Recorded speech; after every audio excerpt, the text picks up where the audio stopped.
We were at the NBA draft combine today. It was just shooting measurements and athletic testing. That's all it was, with a little bit of scrimmaging for the second half of players. Leaf, who do you think was the biggest winner of the day? I'm going with Yves Missi for sure, because not only did he look like the athlete we hope he would, there was skill on display, and his shooting, he shot great.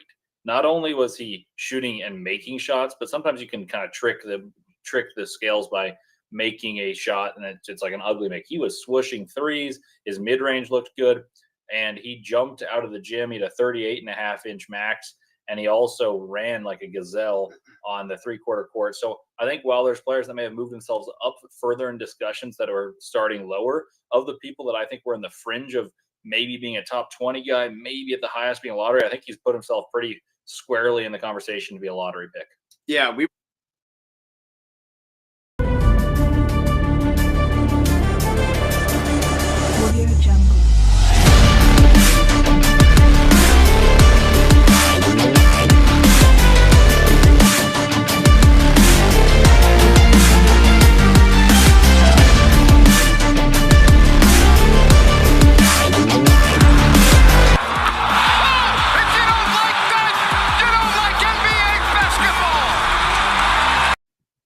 Welcome into the King's Court. 24 of you already checked in or watching live. Ryan sat down here. Sorry about the tech issues yesterday with Grant. We were doing an open forum show and it was just not working with my internet. I had given Steely Beats all that love for setting us up with the super chat that helped us go over the top to do some Ethernet cords connections.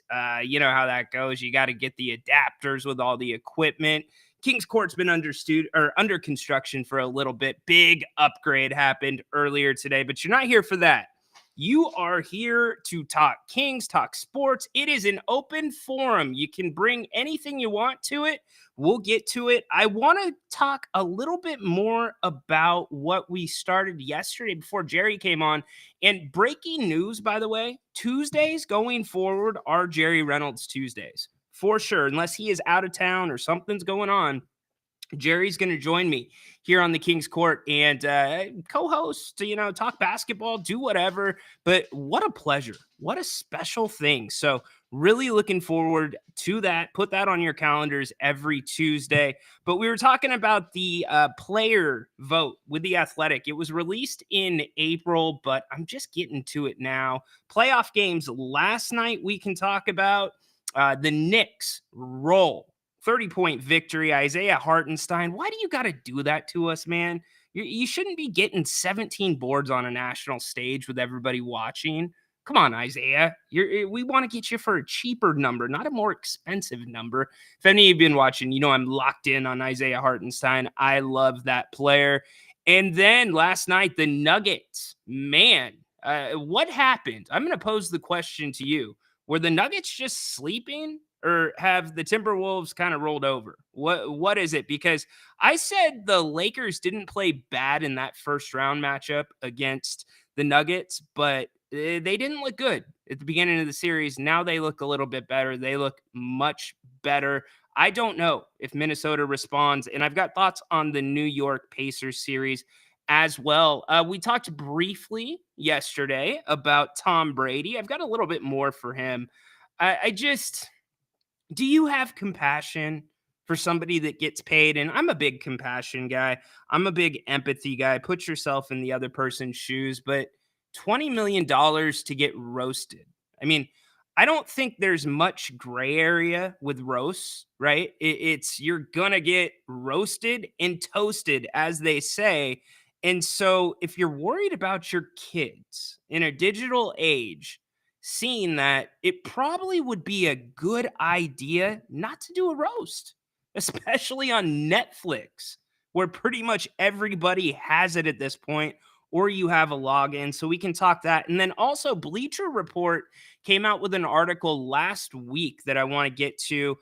It's trades for every team in the lottery. So, what might people do? Zach, NBA and Freeway Meter Guru was on with Grant. He had a call last night.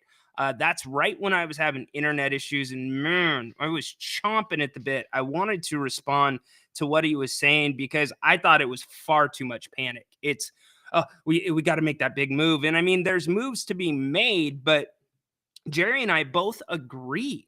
We both agree that the Kings have a really nice spot with the 13th pick. I think that's right where you want to be in a draft like this. Speaking of the draft and the combine scrimmages just wrapped up. I was watching those. Breaking news. And I've got some takes on this. If you listen to the Kings Court shoot around, Bronny James was the MVP of the last scrimmage, player of the scrimmage. Does he get a trophy for that? NBA Combine, player of the scrimmage. There's only like 30 scrimmages between everybody. It's a round robin. I don't want to seem bitter, but I am very disappointed in the NBA and the way, they're showing LeBron in the stands. He's being a dad. I get it. I have nothing wrong with all that. The problem that I have is that spot belonged to somebody else. I mean, nothing Bronny is going to do in this is going to change his draft position. And on top of that, he's going to have a USC pro day. You don't think Rich Paul's going to put together a big pro day for him and some other big names for this draft that Clutch might be representing? Absolutely they are. So what if you're one of those guys that was a fringe guy, maybe a San Diego State player? And I'm not saying there was one, but I'm using that as an example because that's where I was at.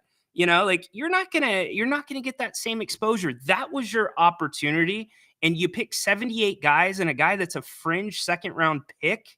Is it the combine? It just doesn't sit well with me whatsoever. And then obviously the focus of the combine has been Bronny. And credit to him, he's trying to say, look, I don't want to be in my dad's shadow, and I'm paraphrasing there. But again, a couple things about that. In fact, I was listening to his interview after the scrimmage just a few minutes ago, and the commentators started comparing him to certain players, defensive minded players. You'll never guess the comparison that they hit on, and it hits close to home. Maybe somebody will get it in the chat. Those are just a few things I have planned for the Kings Court today. As always, it is your show. Take it over if you would like to. You can call the show now. Check this out, 916-399-3748. We have one phone line available. You won't hear a screener. You're just probably going to hear me talking until I welcome you on the air. So if you would like to call that way, we haven't had anybody do it yet. You can do that. You can also call the traditional way or not the traditional way, the way we've been doing it most of the season through Restream. Usually Condog kicks that off. That link is in the chat. So also above my, got it right that time, my shoulder, if you would, that code is no good. My apologies. I am glad that I brought that up. If you would like to donate to the show, donations are never necessary, but they are appreciated. Everything goes right back into the Kings Court. And if you don't like that, 50-50 on improving our tech, improving our product, helping get better guests, and monthly subscriptions. But again, your support, a thumbs up, views, checking in. 82 have checked in so far on this Wednesday. That is more than enough. So thank you all for being here. This is your place for Sacramento sports before your drive home. 5 o'clock tonight, Grant's going to be doing another open forum show as well. Looking forward to that. But as always, let's get to the chat. What's everybody want to talk about? Fred, what's up, man? I appreciate that. Thank you very much. We are, if you notice, the video quality much better when it's working. I mean, I'm sorry, Comcast, garbage. I'm sorry, Comcast. I don't want to be mean to you, but your product, you had a monopoly in certain neighborhoods around here on the internet, and you don't have it anymore. And it's just, it can't compare to fiber optic, which we are getting ready to switch over to very soon. And it's a quarter of the price, by the way.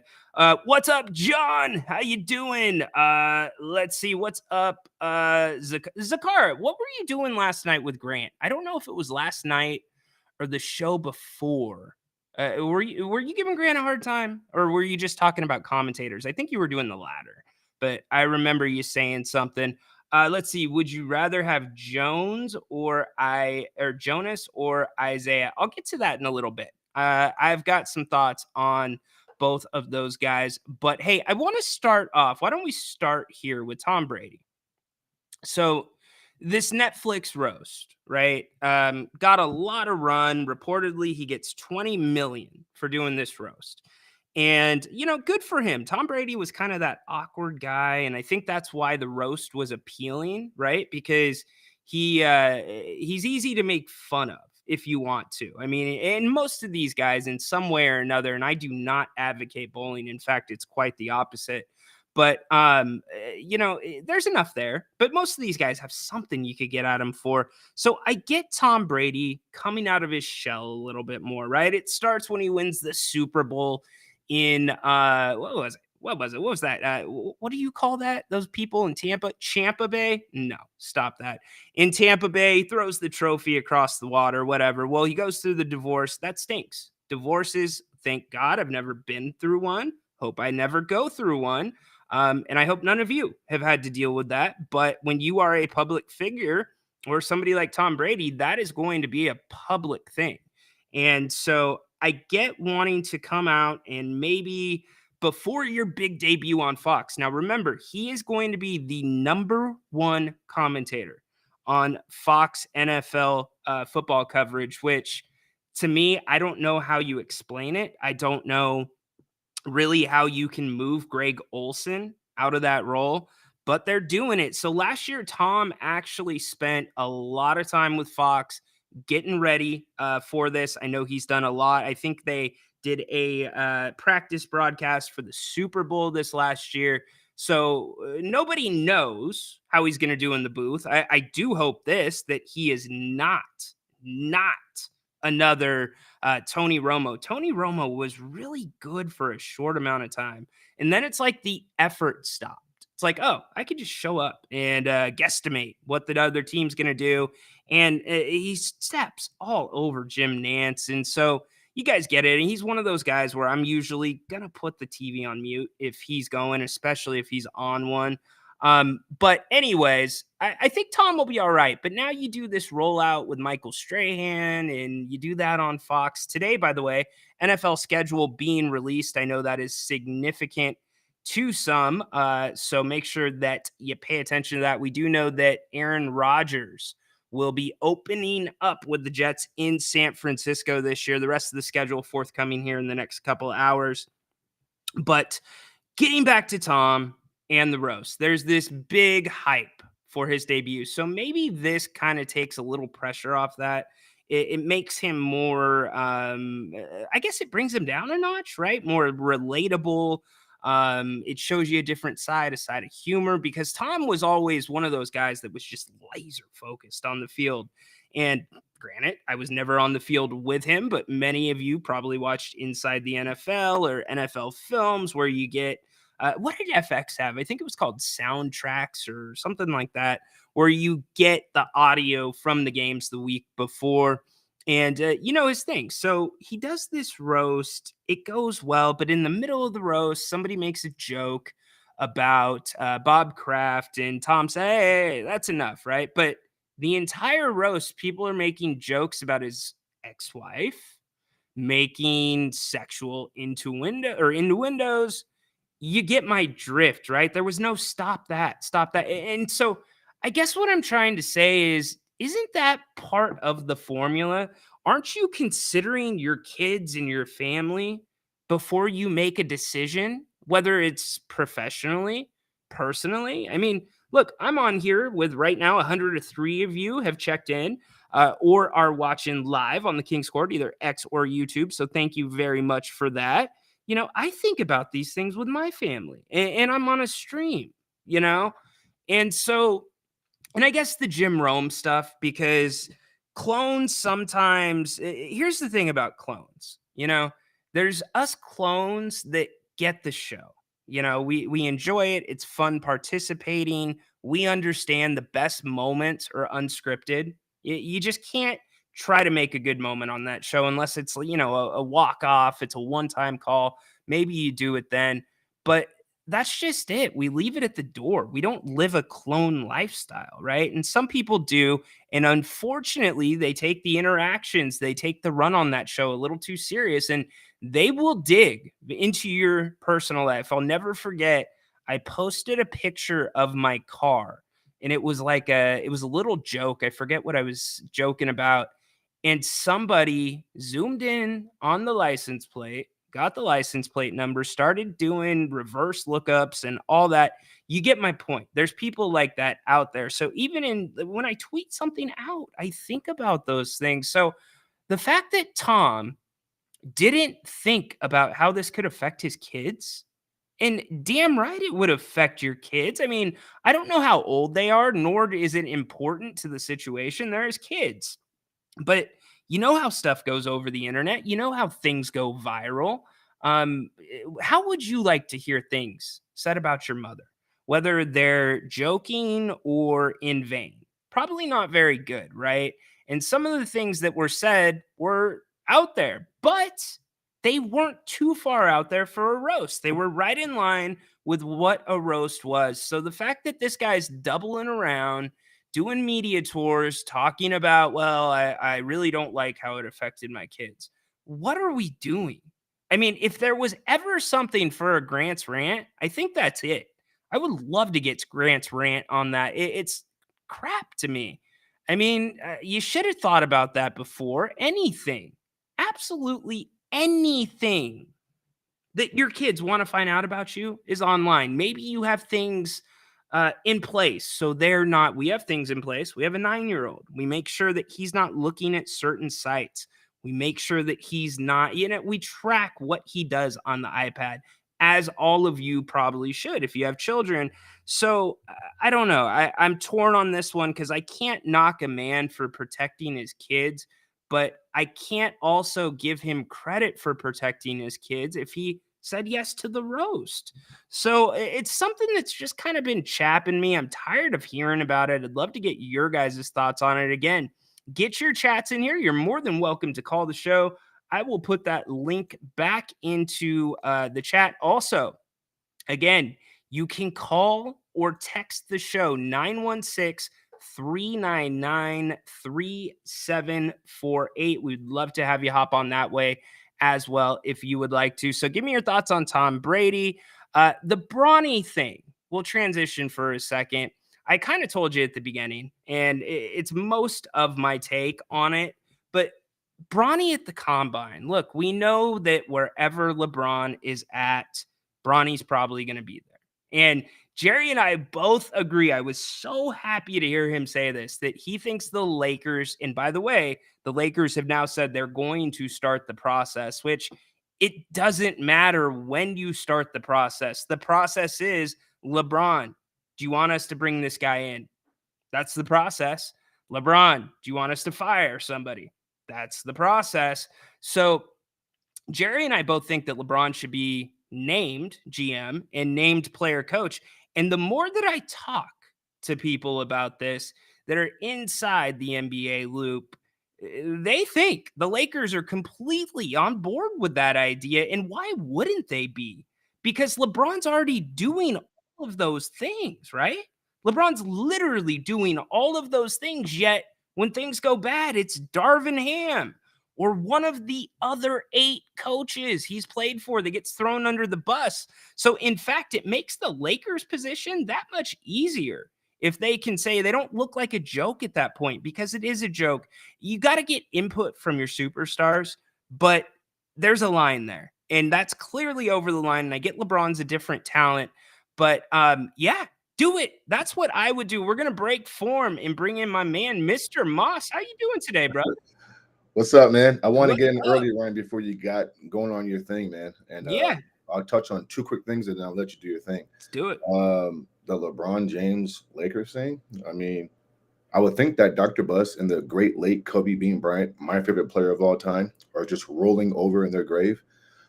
This is not Lakers way. This isn't Lakers basketball. There's a certain prestige. There's a certain criteria that and respect that Kobe Bryant demanded when he walked through the hallways of the old Staples Center, the house that him and Shaq built, and the level of chaos and dysfunction, the blame game, right? The bad body language, the bad leadership, right? The passive aggressiveness, right? The one thing I appreciate about the late Kobe Bryant was he would tell you to your face, hey, man, Yes. I need you to do A, B, C, or D, or you're out of here, right? I think as grown men and athletes, we respect that more than somebody going behind our back trying to trade half the team, fire the coach, right? I mean, where do they fire a coach, Ryan, where you're in first place with David Blatt in the Eastern Conference? I I know. mean, come on, man. Listen, I mean, I don't think their reward outweighs the consequence for the Lakers. LeBron James is no longer bringing championships to your organization. So why follow his leadership, right? I mean, I can get it if it was 09, 08. And even then, he was getting his butt kicked, right? Yep. And so I'm not a LeBron James fan. I think it's clear. I think he's I think he exudes bad energy and bad leadership, and it filters down to everybody else. Last point on this topic, and then I'll move on to my main point. There's no way in hell that D'Angelo Russell would be playing with his fingernails or off to the side, Ryan, if Kobe Bryant was on that team. Are you kidding me? Do you think D'Angelo Russell would be able to get away with that if Kobe Bryant was on this team? No, because there's a level of respect and there's a level of greatness that Kobe Bryant had where his teammates respected him. And so that just proves my point to the lack of leadership. So whatever the Lakers get, whatever they do, that's what they get. And obviously we're in Sacramento. I know we're anti-Lakers, but I still respect their franchise for what they used to be, right? Sure. And I mean, Jeannie Buss, come on. I mean, this isn't what owners and leaders do. You let a man come into your franchise and just run amok. This is crazy. Anyways, quick point, and then I'm out of here. Joker. Yeah. I think he's good. I think he's great, right? Mm-hmm. He's being compared to some great names out there, right? All-time great centers, and things of that nature. I haven't heard your stance on this yet, but my thing is this, right? I think he's great. But the level of competition, the physicality, the fact that the court is spread wide open, right? You can't touch the guy, not knocking his game, but in the late 90s, early 90s, come on, David. Sure. Shaq. I get your point. Yeah. And so I just think that sometimes we're prisoners of the moment. And last night was great. 0 turnovers, 13 assists, 40 plus points. I mean, come on. I mean, if that doesn't scream greatness, then I don't know what does. All I ask is, we put things in proper context, and we have to assess and we have to recognize rule changes, the lack of big men in today's era. I don't know, Ryan, you look like you're doing a with that a little bit. No, I'm listening. Okay, brother. Yeah. And so I mean, listen, outside of AD, Giannis, and Embiid, I mean, what's his marquee matchup? I mean, Rudy Gobert. I mean, come on. I mean, those guys in the 90s had tough matchups night in and night out, right? And they're asked to defend and scored 25 plus points on the other end. Yeah. And so I think he's great, right? And I think that he's going to be talked with some of the great centers, and rightfully so. I just want him to be put in the proper context. I've had guys tell me that he's the greatest offensive player in league history, because they factor in the playmaking, the passing, the scoring, 3-level scorer. Cool. I get it. You know what I'm saying? So, but hey, man, did you see Minnesota losing 3 straight games or? No, I didn't. What's your take on that? Have you noticed anything? I've noticed a couple things. What are you seeing? I'm seeing first and foremost, I'm seeing championship DNA. I'm seeing a team that says you got to beat me 4 times. I'm seeing a team that after game 2, I think Mike Malone probably behind closed doors probably questioned their manhood, their physicality, right? They came out in game 3, 4, and 5 with a level of urgency, attention to detail, and I think Jokic is being more aggressive. And I think if you're Minnesota, the lack of consistency from your big guys, right? Ant plays well one game, but then Cat plays bad that same game. Cat plays okay yesterday, but then Ant-Man plays, you know what I'm saying? And then you're getting nothing from Najee, right? I think we both appreciate McDaniels and Alexander Walker, but I mean, outside of catching and shooting the three, if the three ball is not going, then what? And then here's my last point. I promise I'll let you go. I think that two-hand dribble between Joker and Murray, the first few games, I think the refs allowed Minnesota to kind of rough them up a little bit. Yeah, they did. You're right. But did you see what Denver did with that? They're reversing the action. Joker hands it off, and then if let's say they fight through, Joker's just going to turn the other way and set the pick the other way, and boom. And so they're going to get what they want, and they put you in such a bad position defensively to make you do things you don't want to do. And so people are killing Rudy Gobert, and I get it, man. But come on, sometimes you just got to tip your cap, because good offense will always beat good defense, in my opinion. Amen. So here, I want you to hang with me if you have a second. Sure. Yeah. So what I'm seeing is coaching. The adjustments by Denver have been excellent. One of those you just mentioned, Chris Finch, his staff, I think they're great coaches. They've done a good job, but it's a young team. It's a young coaching staff. They're not adjusting the same way. It's championship pedigree. And I was kind of questioning the Nuggets. I'm like, well, I said it at the top of the show. Is it the Nuggets not playing well, or are they just turning it on? Look, I know they were a little bit hurt. Siri, you're not part of this conversation. Get the hell out of here. I know that they were a little bit dinged up and frustrated. I think they were frustrated coming off of that series with Los Angeles. I would have been frustrated too. But now they're probably arguably one of the healthier teams in the league right now. And I just don't see how you stop them. Now, jumping back to what you're saying about Jokic, I think the one thing that we're going to look back on, and it's difficult for us to do because I think this is the first true time, at least in my lifetime, that I've seen, I don't want to say style changes, but we almost have to judge players in eras now. Steph Curry changed basketball. He changed two positions, the point guard position and the center position, and he never even played center. He made it to where centers now have to shoot the ball. They have to spread the floor. Even Sabonis, that's where he has success, but he doesn't shoot the ball well.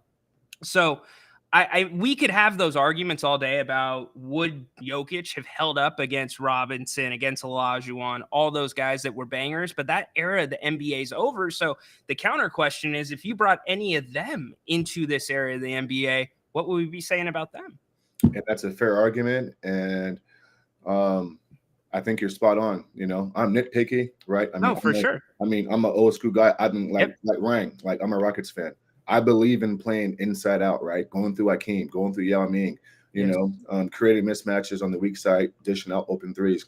I'm not used to big guys being the focal point and dictating everything. And so I have to adjust my train of thinking, right, as I watch this new era evolve. Last point, and then I'm out of here. Back to Denver just real quick. We gotta give credit to Holiday, Reggie Jackson, the young kid, Ryan Braun. I've been so impressed with Braun because you can tell that there's a level of trust with Mike with him. This is a kid who's in high school, college, and in the NBA. And you don't see a lot of young kids get that type of burn in high pressure moments. He's hit big threes. He's hit big free throws. He's held his own defensively. So I know we talk about the main guys, right, Rhino, but I got to give credit to the Denver's bench because they've won the minutes when Joker's been off the court. And to me, that's been the story of the series for the most part. Minnesota has been unable to either climb back into a game when he's off the floor, and then they've been unable to build their lead when he's off the floor. So the question for me coming to the series was, can the Denver Nuggets buy time when Joker is off the court? And they've done just that in these last three games. And so before I go, I just want to make sure we give credit to those guys because they're not going to get their just due. They've hit timely threes. They've come in with big spurts.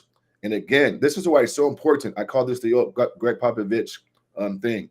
Greg would sacrifice games to Spurs. Greg would sacrifice games, Rhino, during the regular season. He would play a Patty Mills. He would play some, a Gary Neal in high crucial moments.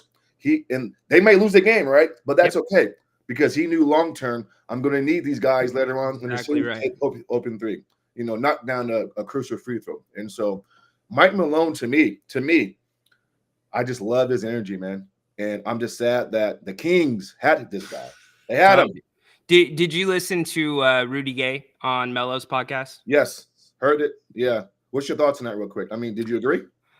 Yeah, well, I mean, you're getting one side of the story. I completely agree with what he said. If he signed his contract under the pretense that Mike's going to be there, and Yeah. that's why he re-upped, yeah, I'd be pissed, Yeah. but I guess that doesn't surprise me whether it was previous ownership or this ownership. The Kings at times sometimes operate in the fringe. Yeah. And I guess that's kind of what I came away from, like the lack of respect a lot of people have for Sacramento. And I'm realizing we asked this season, right? Because they got snubbed on almost every single award, no all-stars. And it's like, well, is it the product on the floor? Is it a byproduct of what's going on behind the scenes? Just what is it? And it's just, what did they say? It's an owner that thinks it's a game of 2K. Right? Yeah. Like, and so until the Kings prove otherwise, and that's why I think this Mike Brown contract extension, Mr. Moss, is such a big thing to look at, because Mike Brown's brought he's brought a culture, whether you like it or not. It hasn't been consistent, but it's been a culture to Sacramento that we haven't had in 16 years, up until that playoff drought was broken. And now I know he has another year, but then you go into the team option versus the coach option, and it becomes a posturing match, right? Yeah. So you're either going to overpay for Mike Brown, or you're going to pay more if you're already thinking that you want to keep him and he has a successful season, or you're going to let him walk and you're going to think, oh, we can go in a different way. And it's like, sorry, if you want a good coach in the NBA these days, you're going to pay $10 million or more a year. It's just how it is, Vivek. You got to swallow it. And so until that process changes, and I know Vivek was a little bit more hands-off with the hiring of Monty McNair and then ultimately Mike Brown, but that's got to change. And then this is the other thing I mentioned, and I said this on the podcast over the weekend because I couldn't play it or play the audio here because it's a little bit too colorful. But Rudy Gay talked a lot about his prime being wasted, right? Yes. And that's a big deal to those guys. If you're kind of in that middle ground, sometimes maybe an all-star right on the fringe. And my mind immediately went to De'Aaron Fox, and that's not fair because I don't want to single him out. But I kind of thought to myself, could there be a feeling in that locker room? Because we don't have clear reporting on what the hell happened this season. Something happened to knock that balance off. And I'm thinking, well, De'Aaron Fox, prime of his career, right, Mr. Moss, going into year 8 this next, or year 7 and year 8 this next year. Yeah, it's 8. Yeah. So I know. And so he's going into year 8. He's made the All-Star team once. Tell me what's different about his positioning versus Rudy Gay. Yeah, he's the franchise right now. Rudy was not the franchise, but De'Aaron, arguably, 2 of his best years of basketball are what should have been his 2 best years of basketball. And the Kings don't really make any moves to build around him. I mean, the Sabonis move, but that was kind of out of force because Hallie and him weren't going to work together. Great point, man. And Rudy Gay is a professional. I met him a few times here in Sacramento when he was here at Rhino, and constant professional. He reminds me of Harrison Barnes. I'm going to do my job. I'm going to be quiet. I'm just going to play basketball. And so I think when he speaks about certain things, we need to listen. Real quick, this season, there was a stretch there where De'Aaron Fox, I kept saying to myself, something's not right there. He wasn't being aggressive, right? Mr. Moss, his numbers dropped. Yes, like his scoring was like 8 points. Yes. His assists dropped a couple. It was ridiculous. It was kind of weird. It was kind of weird because it wasn't just him. There were times where I think they even lost Kevin Huerter at certain points during the season, in my opinion. I don't know if that's coaching. I don't know if something's going on behind the scenes. Maybe De'Aaron wanted something to get done at the trade deadline. I don't know how much influence De'Aaron or Sabonis has. Mike Brown is not afraid to call out his 2 best players. He's done it before, right? Remember last year versus the Knicks, even in a win, he says, my guys have to be better, and he points straight to De'Aaron and Sabonis. And so I don't know how that teaching construct goes behind the scenes. I know Doug is there. I know Leandro's there. Jordy Fernandez was there as well. But, you want your best player to be an extension of the head coach. And I thought last year, Rhino, there's games and moments where De'Aaron could have took over, could have been more aggressive, and he had this nonchalant. He he was irritated, in my opinion. Something was going on there. I don't know what it was. I think we'll never know, right? But his body language, right, told the story. So, last point, I promise. The Hey, Kings, you're good. We got the nothing Kings- but time. the You Kings know need your to be stuff. consistent with what they're doing. I think if fans and players know where the direction's going, then I think they'll be okay. So if you're going to sign Mike Brown, sign Mike Brown. And then there's a word that you use with Rudy Gay as well, and it's patience. Sometimes ownership needs to be patience, right? Yes. You're playing in a tough Western Conference.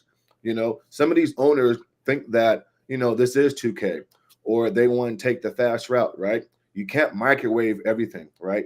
And so you have to crawl before Love you that. walk. You know what I'm saying, Rhino? Yeah. And absolutely. so I get the impression that Vivek at times thinks that he has a championship caliber team. At times, I mean, I feel that way at times, you know, just the way that he talks sometimes. I don't feel this way. I think the Kings aren't close. I think they're not ready. I think they're need to upgrade in a few different spots. But your best player needs to know what you're doing, and he needs to be comfortable in what you're doing. And it starts with the head coach. So I would. Mike Brown needs to be the coach for a long term. Pay the man, let him make his mistakes, and not just that. You know, you got to spend money. You got to spend money, right? It's not about liking players, right? It's about winning, right? Yep. That's why I got mad when they hired Peja and Divock. Not to be messy, but I didn't like that, right? Get somebody in here who knows what they're doing because you like Brad Miller and you like Peja and Divock. I mean, I get it. They're at every game. You retired Mike and Chris. I get it. But we're trying to win games here in Sacramento for you Kings fans. And so it's not about being friends, right? At my job. I work with a lot of people who I don't like, but I can coexist and get the job done. And so I don't know, man. I mean, I think the Kings are like in a tough spot, and I think Mike Brown needs to be the future going forward. And hopefully they get something done. They get it done, and they make some moves to increase the chance of this team to win. You know, because right now I don't know what their next move is. Well, here's okay. You hit on something really, really important. We know Malik Monk. That's the offseason priority. But here's the question, and I asked it all this last season. What is the Sacramento Kings identity? What is it? And everybody's like 3-point shooting team. Bullshit. Every team in the NBA is a 3-point shooting team. What is the identity of the Sacramento Kings? And I felt for the first time this last season, that end run where they had adversity, other guys got some minutes, Davion stepped up, the defense went through the roof. The defense was excellent. And look what happened, Mr. Moss, with the playoffs. And I know part of that is because the referees have allowed some physical play, but you're not seeing 130s. You're not seeing 140s. The scoring goes down in the playoffs. These are defensive battles. And I know you think offense trumps defense.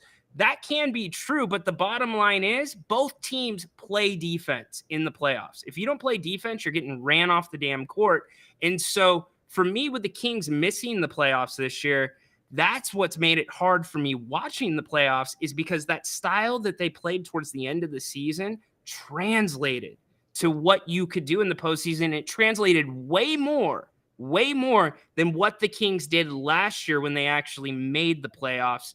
And so that's the question I need answered. What is the identity? Defense, to me, has to be it. They never anticipated on this being an offensive team. It just exploded in front of their hands for the most part, because Mike Brown, not especially. Defense, right? He's coached two teams that have been the number one team in the league, 2 full seasons, where at defending the 3, they are the number one team. So does Mike Brown have the tools to run the system that he wants to run, right? And so that has to be answered. And so it just can't be in the middle, because now you're at a spot, Mr. Moss, where it is a crossroads. You have to make decisions. Doesn't mean you have to make massive decisions just to make a big decision. But I mean, your window could shut very, very quickly. You could also have a scenario where if, you bring something up because you're talking about, the star needs to be involved, right? And I agree to a degree. LeBron, as you said at the top, too involved. There's a line there, right? So we don't know. Is De'Aaron being included? in decisions, being talked to about those things. You know, they may be putting the weight of the world on De'Aaron Fox, yet giving him no more respect than any other player on that roster in terms of input. And those are the questions we want answered, but yet we can't get the answers, and we're trying to get them. I think when you talk defense with the Kings 10 this season and how they got better right now, was that because of Malik Monk got hurt and you're playing a Devion Mitchell more? You're playing no, you don't think so? Okay. No, absolutely not. Here's what happened. Everything? What happened was, so this has been my take all along. There were not enough shots for the starting five in Sacramento, whether it was last year or this year. That's why you always would see one or two of them with maybe 2 shots at the half, 3 shots at the half, or you might have a game where Keegan doesn't score, Harrison doesn't score, right? And when you brought Keon into the starting lineup, there was no expectation to run plays for Keon. None whatsoever. He's out there. He can make a 3 if he's open. You're not going to hesitate to give it to him. And as he got more run, he got more comfortable trying to create and make plays. And he was able to knock down the 3 effectively. But Keon's defense, it was more of that type of role. I think if in a Mike Brown system, that's the type of role the 2-guard has to play. I almost want to say like a Doug Christie role. I hate to make that comparison, but that's what Keon did. And what that also did was that freed up De'Aaron Fox to play his natural, what he does best on defense, to be kind of that free safety, right? Yes, he could kind of pick. He could roam.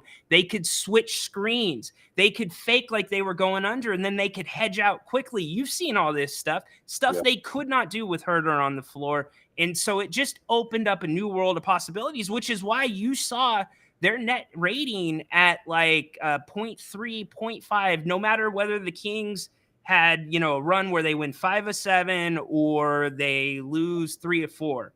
Their net rating always hovered around 0.3 or 0.5. And then after the All-Star break, it was going into the All-Star break, that ugly game against Denver that they pulled out. After that, their net rating almost freaking tripled. Yeah. And the scoring went down. So it tells you the defense was working. And the key to the defense is, to me, the physicality. The Kings were not making teams feel them. And De'Aaron, if we want to talk about that, you look at Brunson right now. Brunson, he can run the pick and roll beautifully. He can step back and pop it. He can get one off of a swing. You get what I'm saying. But at any time, Brunson's a threat to do any 3 of those things. De'Aaron sometimes gets into this one-dimensional mode where he's only a threat for one thing. And if that's what you want to do, great, but just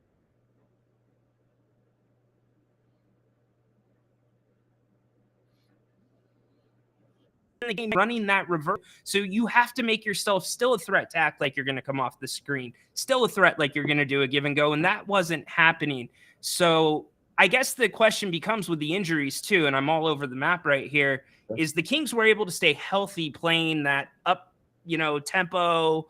I guess, the shiny basketball, the 3-ball basketball, scoring 130, 140 points. They trained for that. They didn't train to be this physical. And as soon as they started getting physical, they started falling like flies.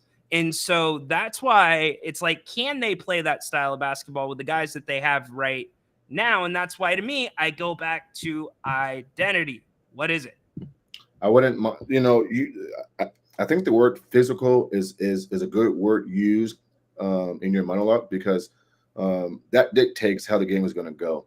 And so what if I told you that I wouldn't mind seeing JaVale play more minutes, and I know he's not the best scorer, and I know the Kings rely on Sabonis to do the dribble handoffs and operate at that pinch post and dictate everything. I get all that. But, I feel at times, Mike went through Sabonis too much, right? For example, there was a reason why the Pelicans had their way, right? Big, physical, and imposing. Well, hey, really quick. You know what's interesting about that? Last season, and you've heard me say this, I've harped on it. Last season, Mike Brown, towards the end of the year, said, I called all the set plays for the most part. I was calling plays pretty much the entire game. In this season, I don't really call plays anymore. I let the guys call the plays. Well, he needs to be, what you just said, I'm asking a question right now. Does Sabonis and Darren deserve, or do they have the cachet to be given that much freedom? I feel like certain guys can only have that.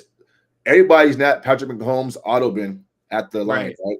Right. And so if it's not working, Mike, you have to reel guys back in, and there needs to be a balance. Listen, I get it. You want to empower your guys and let them be free. I get it. But it's also about winning basketball games. I want to see JaVale McGee play more minutes in stretches versus certain teams. You talked about not making major moves, but little quirks and tweaks here and there. You know, I love what Dallas did, Rhino. You go get a PJ Washington. Absolutely. You go get a Gafford. Two guys, right, that were in losing situations, weren't on the radar, but you plug them in with a Luka, Kyrie, Derrick Jones Jr., Tim Hardaway Jr., and look what's happening. They are just pounding the glass, dominating inside, right? And they started the game, even though they lost last game. They started with like 4 or 5 dunks. Gafford was just all over the rim. It's funny you bring that up because you know where the Kings actually regressed? It wasn't this season. It was the trade deadline before that. Think about how much better some of the marginal teams got in the West. The Lakers improved greatly by getting guys the Kings could have gotten for basically nothing. That is where the Kings hurt themselves this year in the Western Conference because you look at what their offseason goals were: protecting the rim, which was way up. I think it was up 24% blocks. They wanted to also rebound. Offensive rebounding was excellent this year. Defensive rebounding just slightly up. And they wanted to improve their depth. And so all 3 of those things, technically they did. Now they weren't as deep as we wanted them to be. I think they were a little deeper on paper in reality. Right. But so to me, like, you got to look at this through kind of the long view because a lot of the things we were talking about all last season were addressed this season. So I still go back to that last trade deadline because the Lakers make the damn Western Conference Finals after they make a couple moves. And the Mavericks, we weren't talking about the Mavericks like this, Moss, until those moves. So it's a great point by you. And also too, could it be that the Kings have made some good moves and done some things the right way over the past few years? But like you said, the West has just got better, right? And if I'm an NBA executive, I draft for fit, not best player. And so a lot of times teams will trade for guys and draft guys who they think are the best player.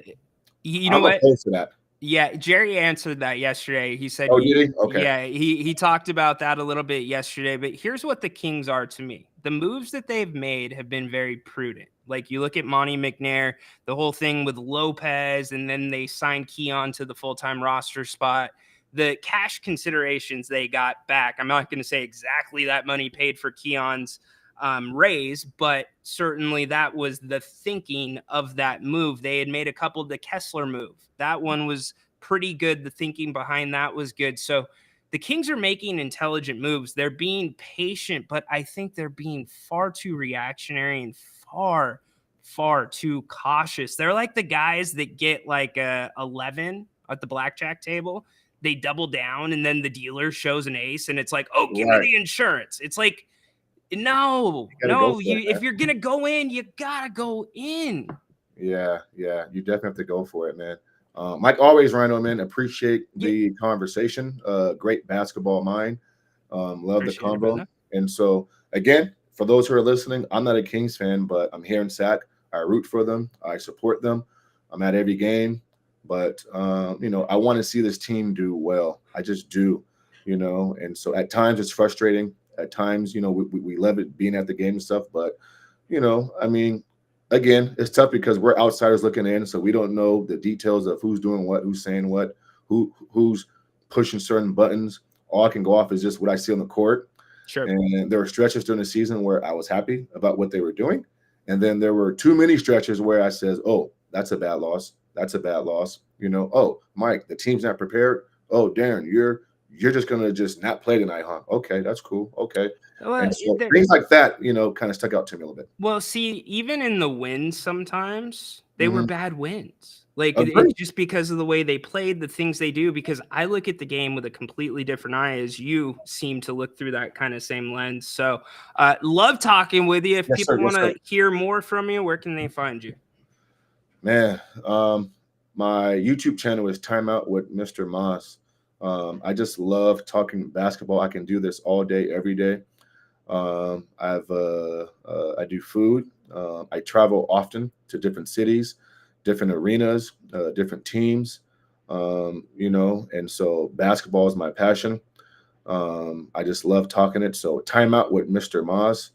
There's some cool content on there. There's some cool interviews on there. And that's it. And so, like always, before I go, I just want to give Rhino his kudos. He allows me to come on, speak my mind, get my takes off. I always appreciate good old-fashioned basketball dialogue. It seems like that's no longer here. It's narratives and agendas being pushed on live TV. I don't go for that. And so I just like real NBA talk. And so I'll catch you again, man. Yeah, for sure. We will catch up, brother. Take care. Sir. Great conversation. Love that. That is Mr. Moss. Man, that was like a 30-minute call. See, that's what happens in the King's Court. If you know your stuff, we will spitball. And that goes for all of you. Hey, if you got a podcast, if you've got a dream like I had a dream, I'm not one of those guys that's going to be like, oh, don't come on the show to plug your stuff. If you're doing good work, I'm going to let you plug your stuff. There's lots of options out there. Mr. Moss does some good work. He looks at the basketball game through that old school freaking eye, and I love it. Dave, welcome in, buddy. We love Monk, but we can't afford him. It sucks, but it's true. We're about 20 million short. No, you can afford him. It's just, there's a max you can offer him. You got to get creative. Look, I think Grant is right. I do think Malik wants to be in Sacramento for numerous reasons. I don't know, and this is my take. This is nothing from talking to sources, talking to people with the team. I don't know if Malik Monk's ready to be the guy. I'm just not sure if he is.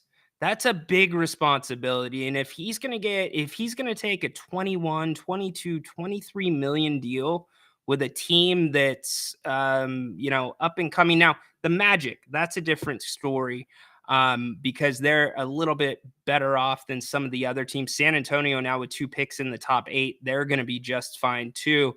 But I think it's comfortable here in Sacramento. Would Malik like to start? There's no secret about that. Yes, he would like to start. So I think it's closer than we think. Now, I think Malik's hungry, and he's going to take the money if he gets the money. But I don't wonder if there's going to be a little bit of that hesitation because he has been predominantly a role guy, almost out of the league at one point. And then he comes to lead the NBA 2 years in a row in scoring off the bench. Get out of here. BJ, what's up? Fox don't want to be the guy. I can tell by his body language. Well, it's a good question. Okay. It's a 2-part question. Whether you want to be the guy or not, if you sign a max contract, does that mean you are the guy? That's the first question. And the second question is, who knows if he wants to be again? De'Aaron, he had a post after the season. It was on Instagram where he basically said, look, you guys, the fans, sorry, should have been in the playoffs. We'll be back next year. And that was different to me. De'Aaron doesn't usually, or I don't usually see those things. MC checking in. What's up, my man? Hit the thumbs up. Please do if you haven't already. Ryan in Sacktown here with you on the King's Court Live. 188 have checked in or are here live right now, either on X or YouTube. You can call the show the traditional way, 916-399-3748. You can text the show too. Or like Mr. Moss, you can call via video. I will put the chat, or I'll put the link back in the chat. So if you want to do that, in fact, talking about the phone lines, let's go there right now. Condog 209. What up, dude? What is up, Ryan? And man, Mr. Moss, that was a great call. He knows his stuff. Yeah, I was just sitting back and I'm just letting you guys chirp it up. It was fantastic. Yeah, he knows his stuff. We've talked, it's funny. him and we've crossed paths. I know that we've crossed paths. We have each other's personal information, so I got to catch up with him on that. He went to a high school that was near ours. We were right around the same year, so I know we've been in similar circles, if not played against each other at times. So, anyways, I appreciate the love, buddy. Hey, yeah, and I'm worried for Minnesota, man. I think they poked that Jokic bear, and he is out. He is ready. Yeah, he is. And it's the thing about, and we didn't go too deep into it, when everybody else is firing, and when I say everybody else, Eric Gordon, Michael Porter Jr., or Aaron Gordon, excuse me, Michael Porter Jr., those guys, it makes Jokic's job so much easier because the defense has to give more focus on them. And I just feel like Denver's playing like a team right now. Yeah, I mean, they were able to squeak by the Lakers, playing sloppy first half and coming back in the second half and really not having great series out of Jamal Murray and stuff. Then the Timberwolves showed up, knocked them in the mouth a bit, but they didn't KO them yet. And so now Denver's back up and they're swinging hard. Yeah, I don't think that series goes back to Denver. I think it ends in Minnesota. I don't see, and I still have not changed my opinion on Ant. I still think that guy fantastic. is, yes, fantastic. Yeah. Breaking news. Hold on. Got to get the Madden. Watch what this guy here does to this guy here. Yeah, watch what this guy does here. Patrick is off the clock. Love it.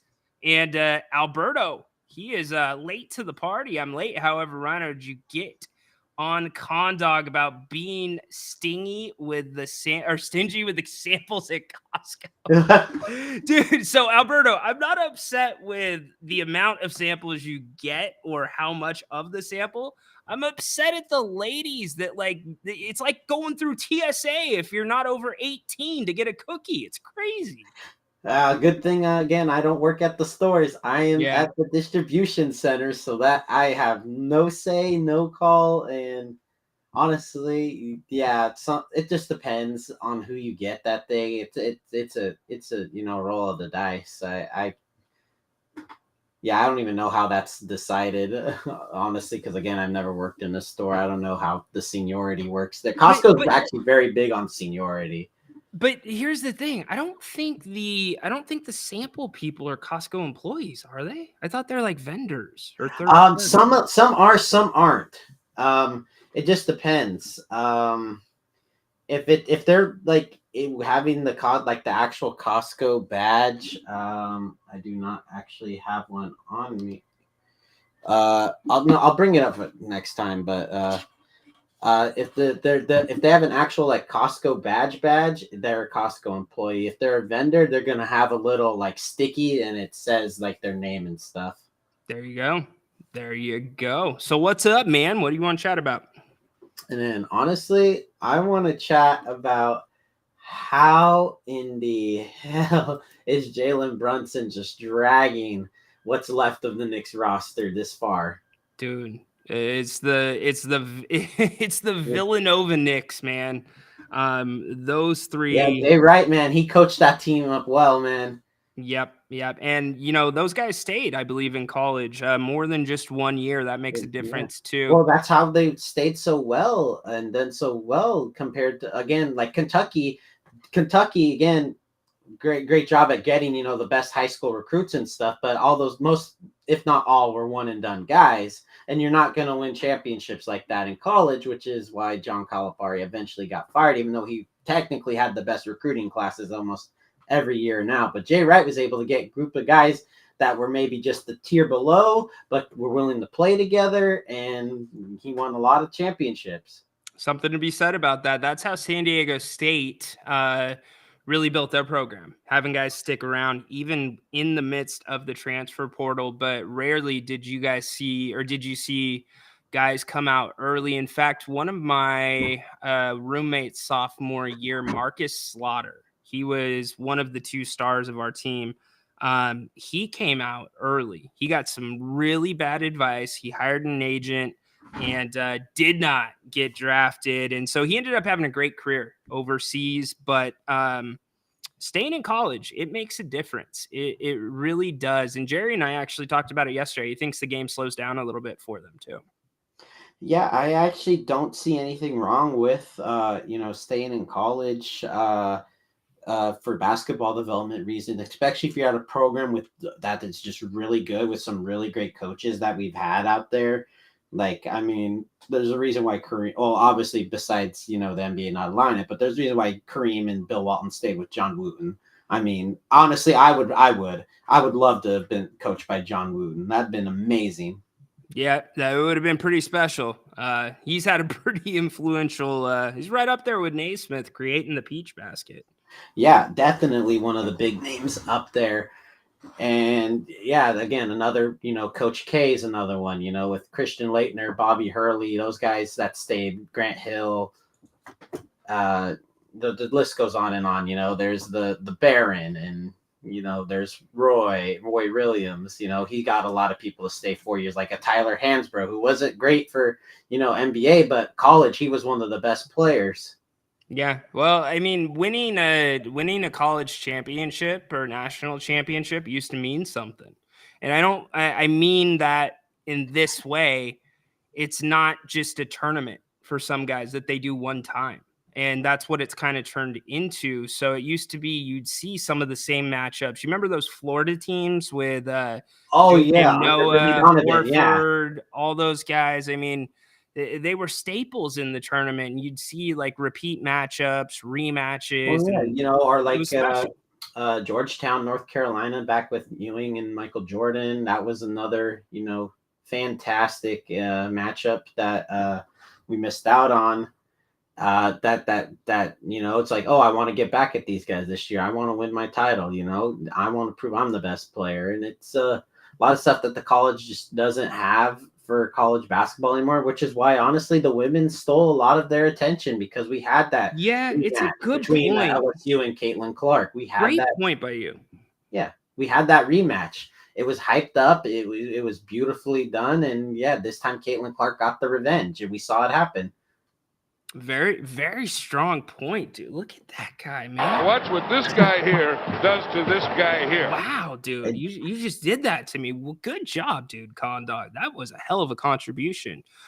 But I'm going to wrap it up. I'm going to get out of here pretty soon because Grant's going to be coming on at 5 o'clock. So I don't want to bump too much into him. Give you guys a little break till you come back with him at 5. But thanks for the call, man. Yep, I will be sticking around. Sounds good, brother. Appreciate you as always. He is always in the King's Court. Usually kicks the days off. I absolutely love it. Thank you, Condog. You know what else I absolutely loved? I finally, you guys know I did the studio, so I upgraded things. I finally went with the giant curved screen right in front of me. So you used to see me looking up from time to time like this, because I was looking at my big screen TV. So now I've got the games here. I've got just the streaming laptop here where we're at right now with Restream. But then up here, I've got a massive curved screen and I love it. I can see all the stats. I can do what I want there. It's connected to a different computer. So thank you guys for everything you do to support this channel. We really appreciate it. So this came up. Now, I'm a little bit hurt that somebody said this. Bane. Are right doves not good enough anymore? We need Mr. Moss Mondays?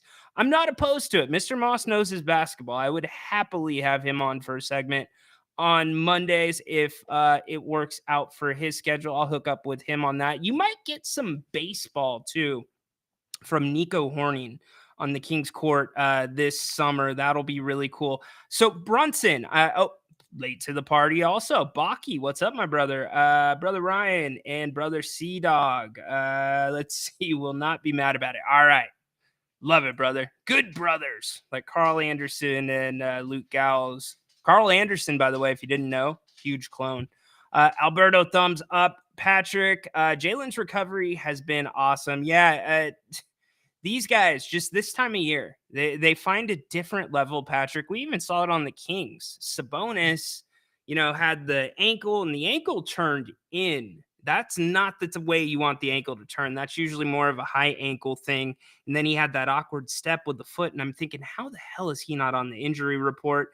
De'Aaron, you guys knew he was hurting, even though he wasn't on the injury report. He was limping at times down the stretch, but he pulled it together. And I mean, De'Aaron's ankles, those have not always been the best.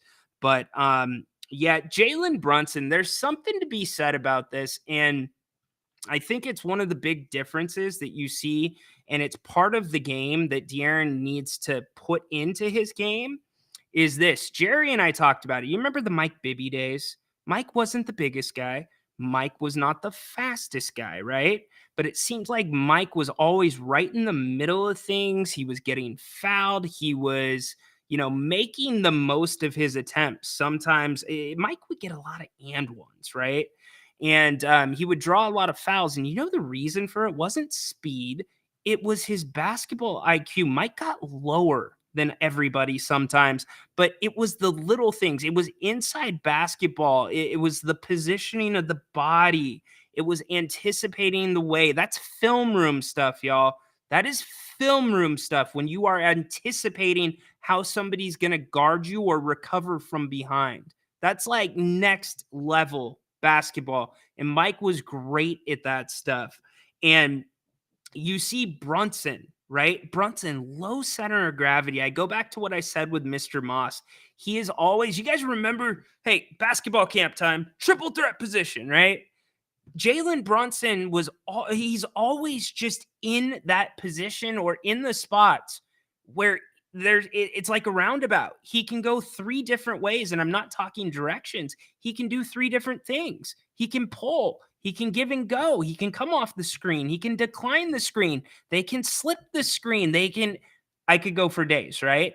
But on every single play, Jalen Brunson is a threat to do that, even on plays where he might have his mind made up on what he wants to do. And he's not the only one that does that. SGA does it all the time. Drew Holiday, great at that. Luka Doncic, as much as I don't want to say it, he's good at that too. So I want to see De'Aaron get a little bit more of that inside basketball. Like, I don't mind him getting called for an offensive foul or 2 a game. You get 6 if more times or not in this NBA, and we've seen it with the officials. The officials aren't seeing those things. And so I want to see that craftiness from Fox. I want to see him kind of take that next step, especially if he's going to have the ball in his hands. But you also have to draw the line with Fox this season. He was off the ball a ton. He did not have the ball as he normally would have. And I mean, he got to the NBA bringing the ball up, having the ball in his hands. So again, is that an adjustment that needs to be looked at? Because the Kings were very poor at adjusting this year. It was either too late, it was either too soon, or there was no adjustment at all. So all things that make Brunson really well. And I think those are the things. In fact, I will say it's those little things when we have these discussions about tiers of point guards and tiers of players in the NBA. And we say, well, De'Aaron Fox is a star. Sabonis is a star, right? But these guys are superstars. Jamal Murray is another great example of somebody that does that. Those guys are superstars. What is the separator? To me, those are the separators. And it's not all on the point guard to be doing those things. You've got to have your teammates. You've got to be on the same page.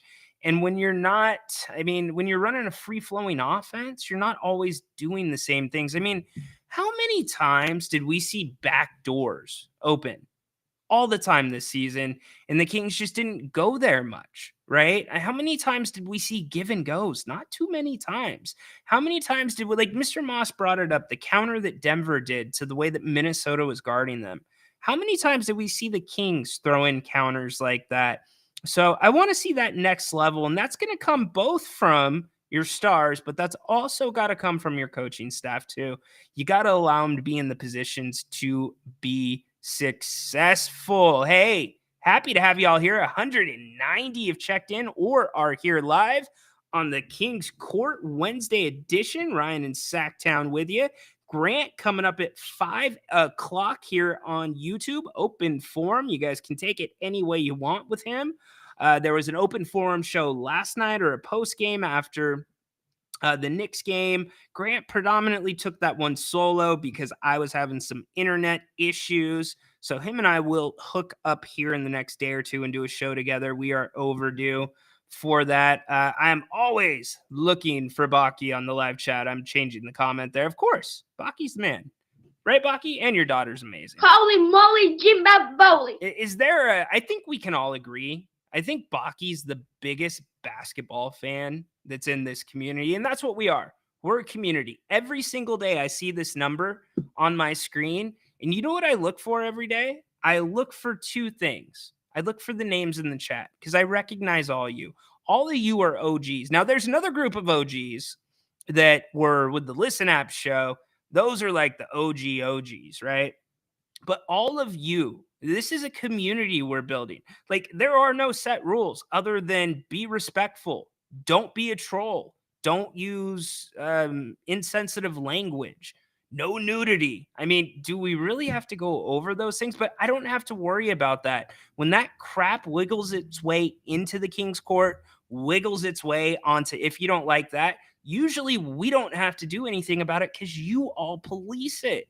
So thank you very much. The other thing that I look at is the numbers. I want to see that number just be one more than the day before, and that is happening. So thank you very much. If you are not subscribed already to If You Don't Like That, there's the QR code. Take a picture of that. 7K have already done so. Join them. You can get notifications on when we go live. You also get some exclusive content, some exclusive rants, and such. So check that out. That is Grant's YouTube channel, and that is the home of the King's Court Live. Now, if you want to check out the King's Court podcast, you get the audio from the live shows over there, but additionally, every morning, it's a daily podcast. You get a shoot around. We talk about the important stuff. We lay out the day ahead.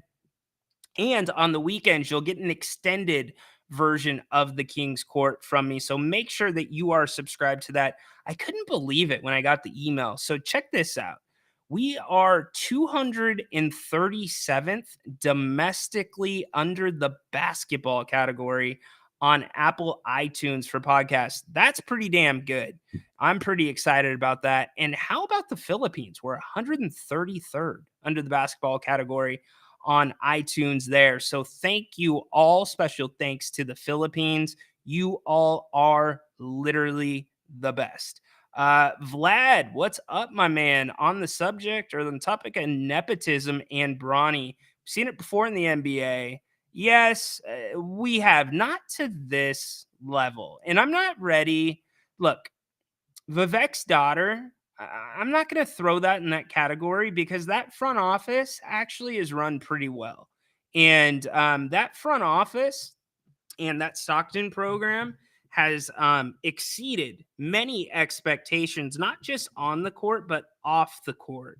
They're growing the product out there, number one. If you've never been to a Stockton Kings game, the reason I'm saying this is because I covered the Kings or the Stockton Kings really closely this season, and I was really looking for that underbelly. What's the story of the season between these two franchises?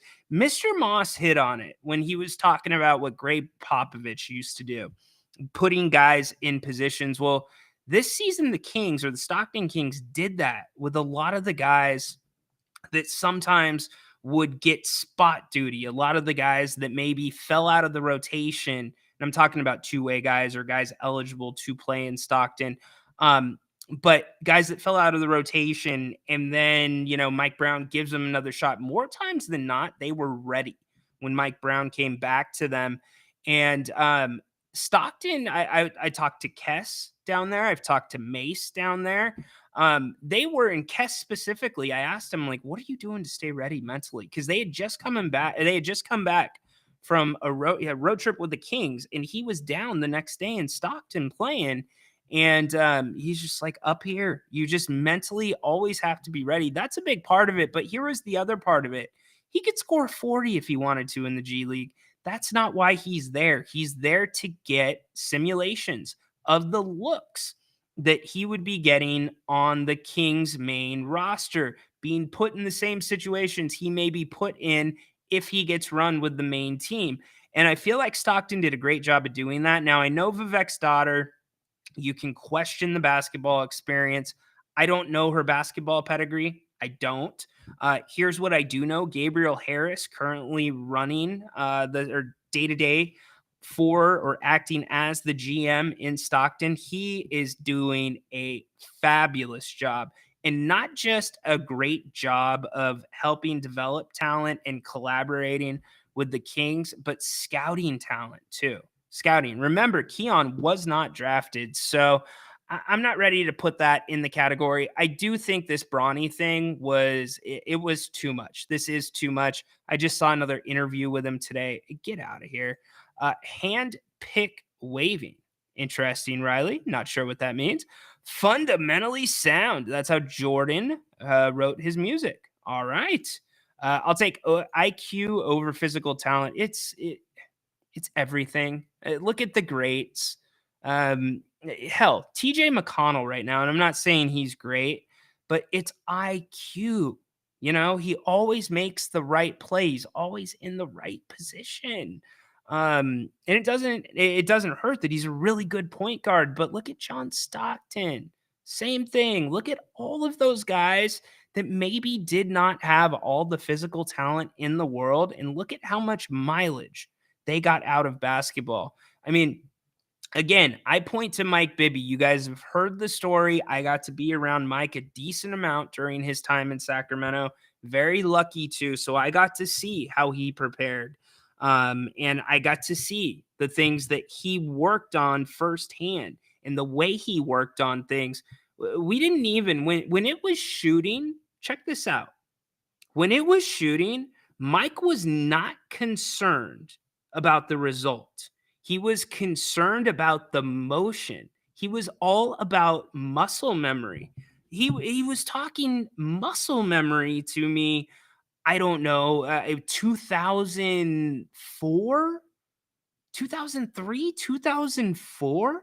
So when we're in the gym and it's shooting drills, because Al, after the workouts, would take us over. I forget the school it was. It's out off of 80 towards Roseville.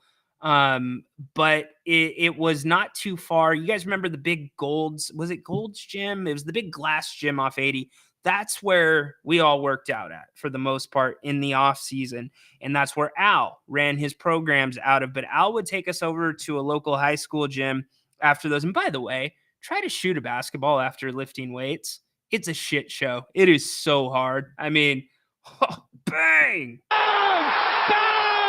Your arms are done usually in leg day. I mean, lucky for me, I was not really a big jumper when I did my jump shot, but some of those guys that were big jumpers, nasty.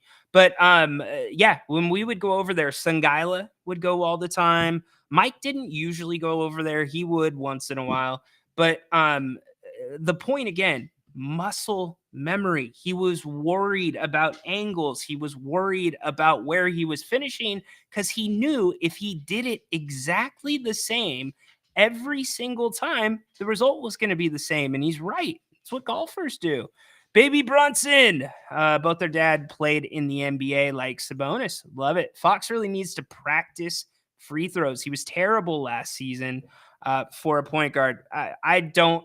Look, I think Fox can get better at free throws. I think that was more mental more than anything. I think that bled down mentally with the Kings. There's no other way to explain it. And here's the other problem with that. I harped on this right after the season. The free throw attempts, my goodness, were they down. It was crazy. My pleasure, Baki. Happy to be here. Riley. We got some football going. Cody and Riley talking football. Yeah, here we go. Things are being leaked. What are the leaks, y'all? On the football schedule, that's getting ready to come out. I am not currently looking at that. I do know the Niners will have Aaron Rodgers week 1. Hopefully that's not at MetLife. I don't know where that game is at. And yeah, are you guys interested to see how Aaron Rodgers bounces back from this alternative surgery that they did? I think it's really interesting. And the fact that Kirk Cousins also had the same procedure, they might be onto something. I mean, I'll take a I'll take a quick run here at alternative things. Look, it's at Levi. Thanks, Riley. Look, you're seeing alternative treatments now, right? For guys with injuries, the way they do rehab. And I never understood this. There was, and I am not advocating for drug use. I am not advocating for using anything that is against the law or that could be harmful to you or your body. But I do have to point this out. It's like marijuana was this taboo word, right? It was this taboo substance that if you got caught with it in your system, suspension, against the law. Now that's changed in certain states, right? But look at all the good research that has been done on some of the benefits of cannabis, especially CBD, where the THC element can be removed. I think football players and athletes in general, I get there's a line. Some of them just like to smoke weed. I'm not trying to make an argument that wasn't the case, but I think that some people were far ahead of their time with that, with, how they felt about it, what it did for them therapeutically, and how their bodies respond from injuries. And so I got to ask, where the hell did the NBA and the NFL and really every sports league that has not allowed marijuana or CBD in their sport, where the hell were they when they were handing out opiates? Opiates like they were M&Ms? I mean, stub your fingernail, here's 100 Norcos, And isn't it ironic that as time's gone on, you've seen all the studies on the traditional way they were treating players and all the problems the players had consequently, not saying completely because of that, but you got to assume that could have been part of the problem. After all, it's a controlled substance. It's the substance that makes a street drug, right? That is very dangerous, right? You've seen the studies that go on opiates, and now you've seen the studies going up on the use of cannabis. How did all that get missed? I just, and why is there not more accountability with that? I just don't get it. It's one of those things. To each their own, but yeah, they made a lot of money, a lot of lives affected by that. And again, not advocating. I guess I'm just asking, what's the lesser of each evil? It's the marijuana. It appears to be. And how was that missed? I just don't know. But hey, we're going to get ready to get out of here. We've gone an hour and 23 minutes. Grant's going to be with you in just over 90 minutes for Open Forum Wednesday. So make sure you tune into that. You can probably, I'm guessing, you'll be talking NFL, schedule release, etc., and continued talk on the Kings. As always, we did not get to everything we were going to get to, but that's all right. You know why? We will have a new shoot around tomorrow morning for you on the Kings Court. You can find that on Spotify. You can find that on Apple Podcasts. Yeah, get out of here. Go home to mommy. Yeah, I can't play that one here. I wish I could. Well played, Horsey. Yes. Yeah, not a bad take there, MC. Scary stuff, man. That's a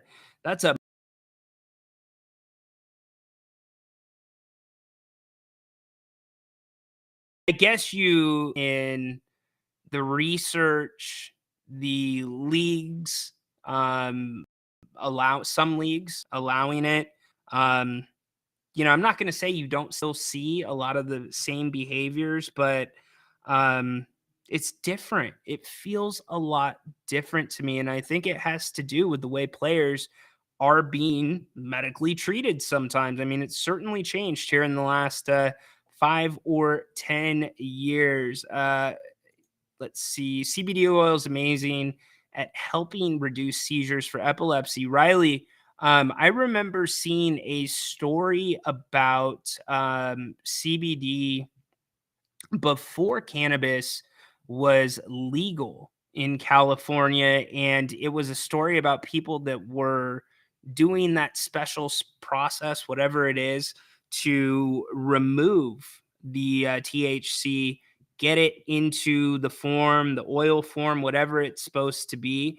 And it was actually for children with epilepsy, children with cancer. And these guys were risking 15, 20 years in prison. I mean, you still, in fact, I don't think a lot of states where, personal use is legal, the oils, or if it's a state where personal use is not legal, those oils are still major felonies. And it's like, are you not looking at the positive benefits here? Because I will say this confidently, and I will say this, without any discussion with my wife. We've never had this conversation because my son's he's had surgery, but never been in a position where he needed to take painkillers or anything of that nature. My first thought, like literally, my first thought, if you presented me and you said, answer as fast as you can, hey, your son's in pain. You have this option or you have that option. One's CBD, one's an opiate. My gut reaction, my first reaction, I'm going towards the CBD every single time. But it's another conversation for another day. We can certainly do that. Jeff, what's up, my man? Good seeing you here on the King's Court. Cody, I know you've been in here. Cody, chomping at the bit for football season to start. So really looking forward to that. Thank you, MC. Go Kings. Appreciate the truth. In mushrooms, non-psychedelic forms. Interesting. You're hearing a lot about that ayahuasca. Is that it? The stuff that Aaron Rodgers does? I don't know enough about that stuff, but I do know enough about the CBD because, look, the reality is I had 2 hip replacements last year. Think about that. 39 years old, 2 hip replacements. And so I had about 8 months where the pain was just tremendous. It was the worst pain of my life. The condition I had was very similar to what happened to Bo Jackson. And basically your hips do not get blood flow and your hips die. No, it's not arthritis. It was not. My hips were not getting blood flow or proper blood flow. And so the bone was dying. It was rotting inside of me. And from there, everything else is a mess because if that's happening, then you start to shrink a little bit. Every step you take is just the worst step in the world. I could barely walk before the first surgery. But anyways, they had me on 9 medications, none narcotic leading into the surgery.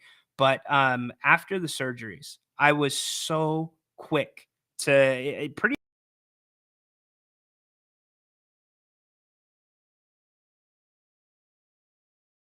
in the hospital, a tiny bit at home for the first couple of days. And ever since both the hip surgeries, I got off all the medications. There are 1 or 2 that I have to take for the rest of my life. The one thing about the hip surgeries, and I'll be transparent about this with you because now we're streaming in 1080p. They tell you, or my surgeon told me, I could not see the dentist. Get this. Could not see the dentist for 6 months after my surgeries unless it was an emergency. So that's kind of jacked up my teeth. And then the other thing was one of the medications affected bleeding, which caused my gums to bleed a lot, which caused some complications. So if you see some stuff here on my teeth, that's being addressed. That's a byproduct of medication and surgeries that I had to have. So we're going to get that taken care of and wrapped up. But the point of the story is the natural. We are all natural in this house for the most part. So I could talk about this for hours. Let's get out of here. Thank you so much for being here on the King's Court, the Wednesday edition. We will be back live tomorrow, 2:00. You never know which direction we're going to go. Thanks to Condog209. Huge thanks to all of you in the chat. Huge thanks to Mr. Moss. That was a very, very good segment. Go Kings! Holy moly, Jimbaboli. I love Tedora. Light the beam. Court is dismissed until tomorrow.